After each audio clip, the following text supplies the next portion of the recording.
Well, hello and welcome to the last chapter of the virtual education for sales culture.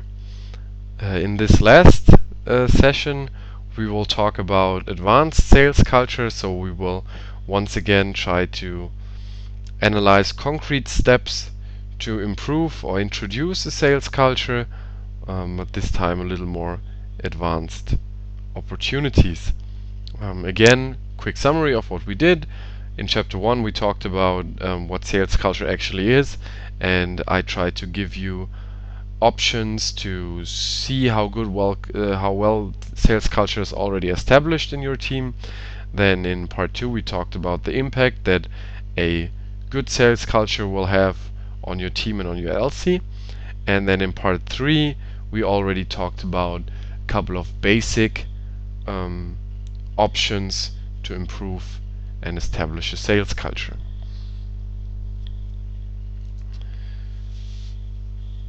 So in this fourth chapter, we will once again look at different areas or opportunities of introducing measures to improve sales culture. In this case, it's promotion, recognition, education, self-understanding, pointing out of learnings, and celebration. And these areas are mainly for maintaining and improving a sales culture, so there should already be at least some sales culture present in your team. So we have the kick in, first of all. We already talked about that in the 4th month of the last timetable, but this time I want to pick up this what I talked about there again, which is promotion. So what you should start with is take the members of last semester who showed great performance, who showed great will, and talk to them and offer them a promotion. So make them a team leader, make them an OCP, make them anything, make them a responsible for a project. And then also show them their areas of expertise. So great performers are usually good at most, but they are especially good at something. And then when you know your members, you have probably figured out what they are really good in. So tell them about that. Tell them that you really appreciate how awesome they are in sales meetings. For example, if you have a member who has a great ratio meeting to TN, then talk to this member.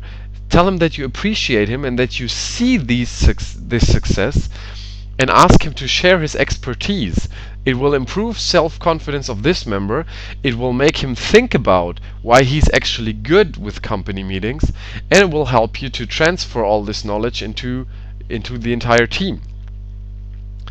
So have your good people help you in making the whole team better. And then what you should do once again is recognition.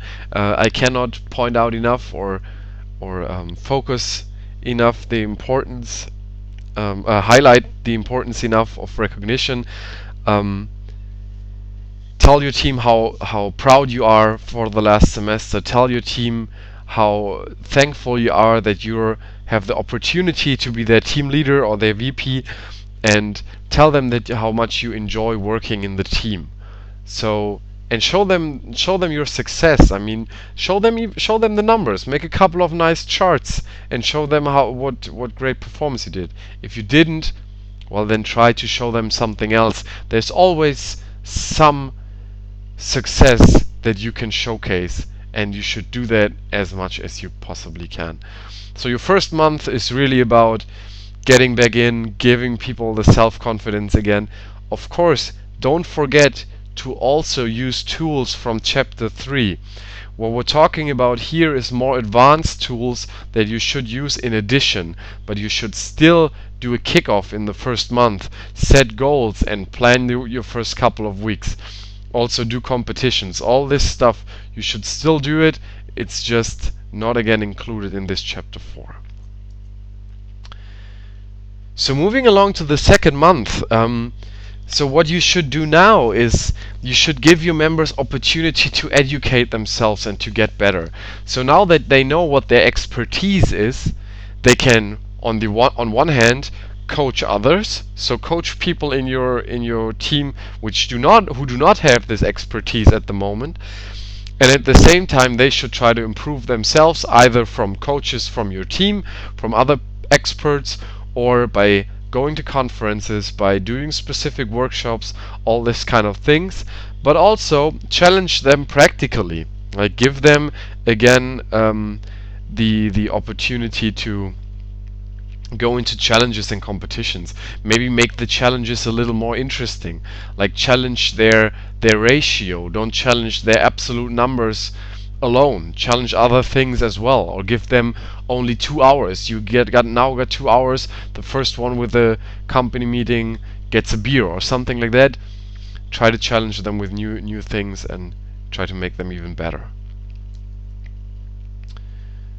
So then we're coming to a very important part. So this is now you're entering really the top of sales culture.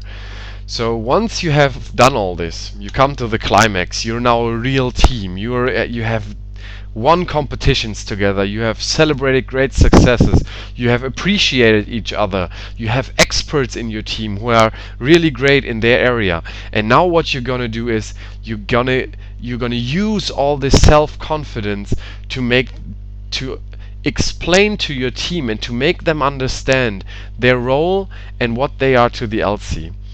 So you will explain them how they are valuable for the whole LC, how valuable they are right now for ISEC, and how valuable this expertise that they are now gaining will be in the future for them as whatever they are planning to do in the future.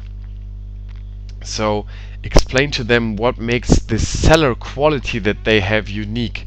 Why are they standing out from the rest with what they have learned? And then in the 4th month, of course, we're again at the end. You should celebrate again. You should show your members their success, show them what they accomplished, and don't forget that, because it's often the case that in the end of a semester everything is kind of running out, but you got to use this. You got to talk to your members. You got to explain to them what they have actually accomplished and recognize them for that. And then also show your members what they've learned. Show them their development. This is something that we do so seldomly in ISEC, even though this is what we're really good at. Show them their development. You know them. You have known them when they joined ISEC, when they came, when they were just members, and you know them now. So show them how they have developed. Show them what they have learned. Show them the qualities that they now have that they didn't have before, so that they appreciate the time that they have spent in ISEC and that they don't regret the time that they have spent for working in ISEC. And then, of course, take time to celebrate. Try to reward your members, try to reward yourselves. Go to the celebration. Of course, the celebration is not in the 4th month, even though this year it probably is, since it's pretty much in the end of the semester.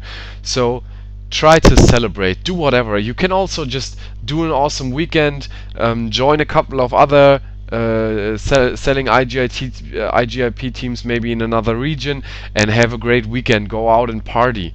And don't focus on work too much. Just celebrate yourself, celebrate your success, have a good time, to also show that it's also about having a good time together, which is also part of sales culture, but of course a rather minor part. And once again, it's my last message in this virtual education, and it is my most important message. Be a role model. You're the team leader. You are the one everybody's looking up to, so you have to show performance before anybody else even considers to perform. It doesn't have to be doing calls, but it has to be something. You have to be working. You have to show your members how you perform so that they will be performing. Okay, and now I really want to thank you that you have taken the time to listen to these lectures, to these lessons, or at least to some of them, and I hope that it will be useful for you. And if you have any questions or feedback, contact your NST. Um, there is certainly somebody who's competent in that area and who can help you with this. Okay, so thank you very much for listening. Thank you very much for your attention, and I wish you best of luck for your term and for your performance, and of course for your sales culture. Thank you.